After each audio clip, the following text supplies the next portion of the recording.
les électrons, aujourd'hui on va venir partir sur un 4 time assez long où il y aura 3 tours de 9 deadlifts à 120 kg pour les hommes, 85 kg pour les femmes, puis 60 mountain climbers, puis 2 tours de 15 deadlifts, cette fois avec 100 kg en charge pour les hommes, 70 pour les femmes et 60 mountain climbers. Puis on va finir sur un tour de 21 deadlifts à 80 kg pour les hommes et 55 kg pour les femmes, puis 60 mountain climbers et ça sera la fin du WOD.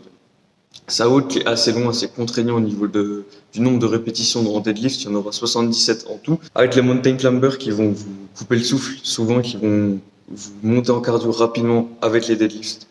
Mais la réduction de charge sur les deadlifts va vous permettre quand même d'être assez tranquille et d'avoir quand même pas mal de pauses sur le nombre de répétitions qu'il va avoir. Sur les deadlifts, vous allez vraiment penser à rester fixé. On va le voir sur la progression d'après. Rester fixé, dos droit, toujours les épaules actives. Et les mountain climbers, c'est un mouvement assez simple, mais on va venir quand même rester le plus gainé possible et d'aller chercher le plus loin possible avec les genoux. On va partir sur un peu de mobilité. On va commencer à faire une dizaine de bootstrapper squats pour essayer d'étirer cette chaîne postérieure pour faciliter sur les deadlifts. Puis partir sur un peu de pose du cobra pour essayer d'étirer un peu les abdos, pour essayer d'avoir le gainage le plus souple possible sur les mountain climbers. Puis on va venir partir sur un AMRAP de 8 minutes. On va faire 10 commandos, 10 hip thrust et 20 jumping jack. Les commandos, il faut essayer de ne pas bouger les hanches sur le mouvement et d'essayer de rester le plus gainé possible. Sur les hip thrust, vous allez essayer de rester explosif sur le mouvement et d'essayer de bien serrer les fessiers sur le mouvement.